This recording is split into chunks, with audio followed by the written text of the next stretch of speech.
Welcome to the Domino Shuffle Effect podcast.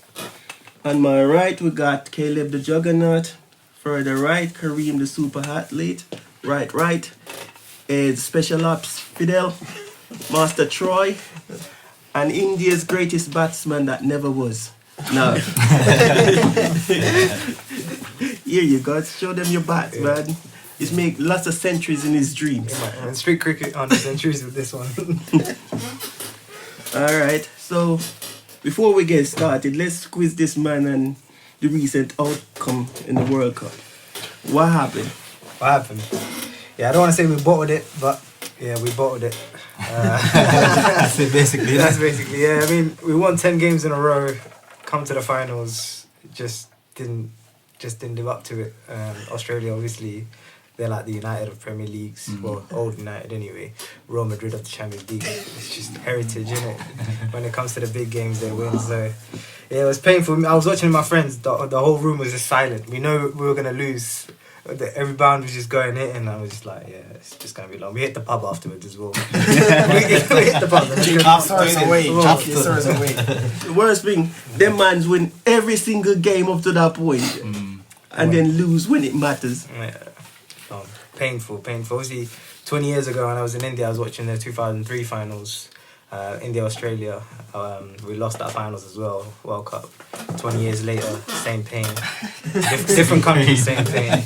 And personally, the week before the World Cup finals, I had a breakup. A week after, a World Cup final loss. Wow. 2 trophies gone, man. It's been painful. That's a lot of pain there. That's a lot of pain, but we live and learn. We keep going. 2027, we go again. 2027, you're probably retired then. Yeah, I'll probably go out watching cricket. So do you bounce back from this then? Nothing. Just, there's nothing we could do. Rebuild. Look at where keep we went working wrong. hard. Keep working hard. Yeah, man. Work on ourselves. Personally, work on myself again. And then keep going. So, how comes you so lucky to lose 2 trophies in just a short space of time? You know, what your special power? You have to be special to lose 2 trophies. Yeah, I know it. Just unlucky now. The phase of time right now, I'm unlucky. The performance not good in the finals. All the way up to the final point, you got no performance. You're losing out like that. So you bounce back then? Better days ahead. Hopefully, time heals. Hopefully, better things are ahead. You said it to me, actually. Time heals. Yeah, so how do you gonna bounce back from the second trophy? You know, losing 1 is bad, but losing 2, you know, how you gonna fix that bit? You're gonna nah, man, 2 negatives make a positive. Watch. It will come out. Watch.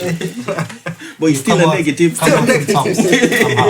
It's negative for now, but again, add them 2 together, watch. Good things will come ahead. Good things ahead. That's what I'm just trying to say. Stay positive, man. Stay positive. Yeah. And pray.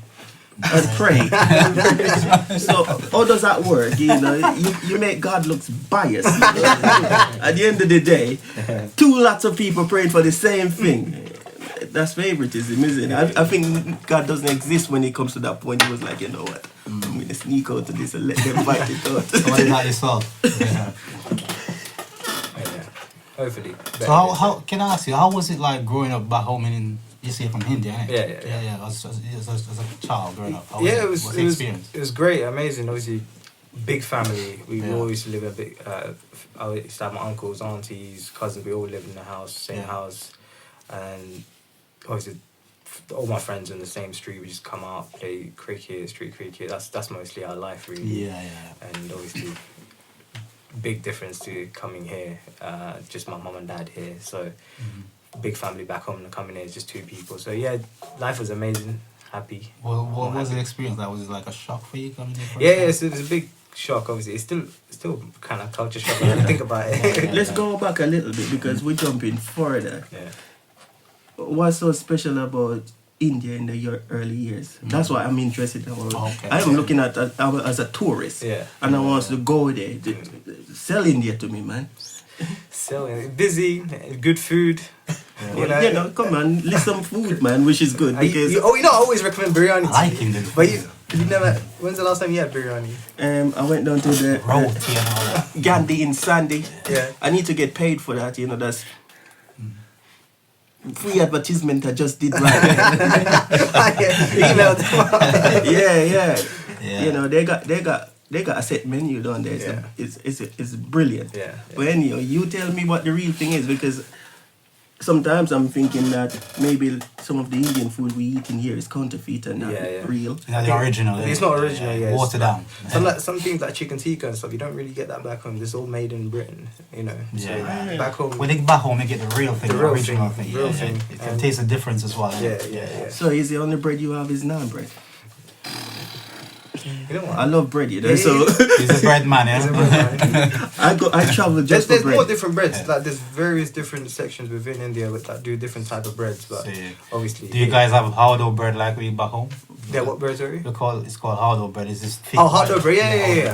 bread, There's various different breads, and obviously, if you wanna come Yeah, down. but at the end of the day, our culture Yeah. in Jamaica is sub-Chinese, sub-Indian, Indian, yeah. sub-African, isn't it? Yeah. Sub Irish as UK, well. Yeah. You know, so Yeah. it's quite a bit, because like things like roti, Yeah. Oh that's yeah. your kind of Yeah, thing, yeah, isn't it? yeah, I yeah. love roti. So yeah. Yeah, we used to make roti a lot back home. Roti and curry crab, innit? And Curry roti, crab? Yeah, curry Crab. crab and roti, the Crab sea is- crab. yeah. Yeah. I love that. Yeah, I love spicy. chapati too. Chapati's good. Yeah. You know, but I probably have to come to your house so you can do a biryani so I could have a real comparison, because Yeah. at the moment I don't know what is real and what's not real. I just eat food. That's the thing, you learn from going around this house. Yeah, innit? yeah. I make the best biryani though. So what's your favorite place in India when you was young? Favorite place, just my city where I was born is called Vellore. It's Sorry, Velo? Vellore, yeah. Okay, so But there's a village right next to it. That's where we had a house. It's a small village with cows, etc., etc. So that's where I was pretty much grew up, and then I moved into the bigger city. That's when I went to school, etc., etc. Yeah. So yeah, my city where I grew up really is where my favorite place is. But when I go back home What now, city is that? Vellore, I just met it. Is Yeah. it north or south? Where is it? Just down south of India. cool. You know Chennai. Yeah. Yeah. So that's Mr. where Super King. the Super King. Yeah. That's, Okay, that's okay. the Indian Premier League team. So that's Chennai is where I pretty much grew up. But yeah, I was born in a city called Vellore. That's my favorite place. Really feels home every time I go back. Yeah, he's from Chennai and supporting Royal support it. Challengers. Yeah, isn't that weird? I hate them. I heard you mentioning cows and stuff, animals. Was it like you grew up on a farm or something? No, not me, but my mum and dad talk about it all the time. Okay, They so- pretty much grew up in the proper village background. You know, they Yeah, talk yeah. about taking care of cows and chickens, etc., etc.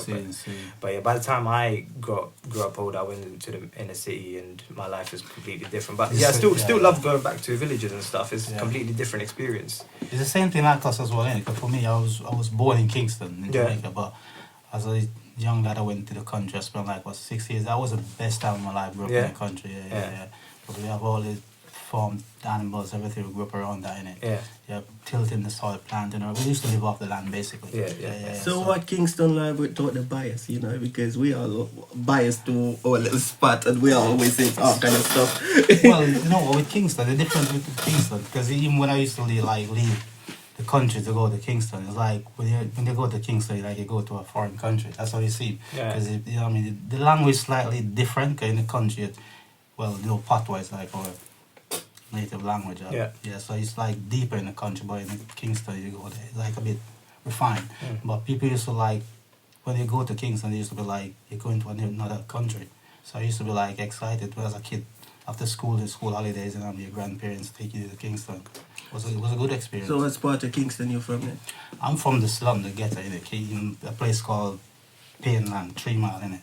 Yeah, it's rough, trust me, it's really rough. I've seen so many, literally grew up traumatized, basically. Yeah, but it's an experience, you know what I mean? You see a lot of stuff, you learn, you have to just deal with stuff, and it was fun sometimes, but yeah, it was Yeah. hard. Yourself? Me, listen. Yeah. My first experience at Kingston, as an individual, not as part of a group, because, you know, other experience was going to what's the place called? Where the Rockfort, because I got some relatives live in Rockfort. Yeah, not far from there. Yeah. So obviously my first impression of Kingston was going to airports when you go pick up people. But other than that, when I first traveled to Kingston on my own, I think I was around about 14. And I remember, because, when you're in the countryside and you hear the news and they talk about Kingston, man, it's never nothing fun. Nothing fun. It's never, So, you leaving country going to Kingston is like you're going with this impression that it's going to be a dreadful place. And to be honest, when I was on that bus from halfway through to downtown, I remember, man, I was driving through this place and I was like, where's the people? There was nothing existing, but I know people's there somewhere. All I see was a few dogs on the street, but it was just so quiet. And I remember, man, that felt like I was watching a horror film, the feel that you get, because my head feels like Yeah, that's the thing with Kingston. It depends on where you grow up. Because like I said, where I grew up, it was like proper rough. I mean, even going to school sometime in the classroom, I have to be like knocking down war, gunshots flying everywhere. You know what I mean? Going home from school, I've seen so many things. I'm like, it's crazy. So I think maybe that experience was more to do with fear, because where I'm from is just damn peaceful. To go to somewhere where everybody says chaotic. But I think the next places I've been was Durmore Road or something like that, and then I went to Pembroke Hall, and then from Pembroke Hall to Portmore, and then I started to see different sides. You was moving around close by myself, because everywhere you mentioned, it was just close to where I live. You know what I mean? Yeah. So when I went to Portmore, it was when in the earlier period where the schemes and so forth started building, and that was cool. I much rather live there till. Don't get me wrong, it's not everywhere in Kingston that bad. I know. You just have to know where to go. Yeah, exactly. So you see, because I think in the early years, you can grow up quite ignorant because of the divide, meaning you don't know about a place unless you hear it on the news. Yes. And when you hear it on the news, it's always in a terrible light. But when you go there, it's not even, sometimes not even like what you hear in the news. You know what I mean? Exactly. Yeah, because most of the ghetto here is lovely. You know what I mean? Fun. Because I can remember good times as well growing up, but I can also remember a lot of bad times. The country was beautiful, man. You know what I mean? It's like, as I was telling you the other day, bro, sometimes I used to like on weekends, for instance, you had the breakfast in the morning, your grandparents or parents don't see you until night, you know what I mean? You don't have to come back home for lunch or nothing, because lunch is everywhere, food and trees, you know what I mean, everything. So you go to the river, you catch fish, you basically roast them at the riverside, and you know what I mean, pick breadfruit, roast them, eat. It was fun, good fun growing up, you know what I mean, swimming, peaceful life. But I remember one day I almost drowned though, but that was crazy. You know what I mean? Catch a fish. Yeah, well, me and my friends would just go to this river all the time to swim in it. My grandma used to warn us, listen, be careful of that river, you know what I mean? Because it used to tell us stuff like mermaids and stuff. I was like, don't worry, grandma, you know what I mean? So we used to still go there, because we always go fishing and like put our hands on the rocks and pull out that crayfish. Yeah, so one day I was swimming and it's like, I couldn't feel the bottom of the water, you know what I mean? So I was like trying to... And you panic. Panic, That's the worst thing to do. But luckily my friends saw me, they were panicking, and they grabbed me and they put me on my back and they start squeezing water out of my back. It was crazy, man. When I got home, told my grandma what happened. She gave me another ass whooping. I told you not to go to that river. I think the closest I get to drowning was in Port Antonio about 1993. It's about 93, 94. That was like my first year at Titchfield, and I was staying with my grand-aunt, and her son was a fisherman, and I think one day 2 cousins came and they took me to the sea, to the beach, and we were there. So those little pier where like ship would come and dock, but it's historic, they're not used anymore. So I was sitting on one of those with my foot in the water, and some dumb kid just come and push me off. Whoa.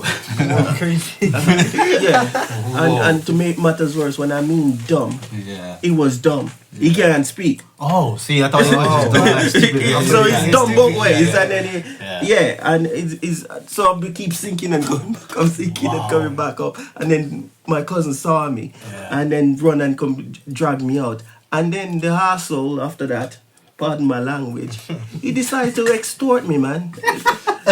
Yeah. He told me that he's gonna tell the aunt if I don't give him half of my dinner. Yeah, half of my dinner every day, man. So yeah, that was one of those events, man.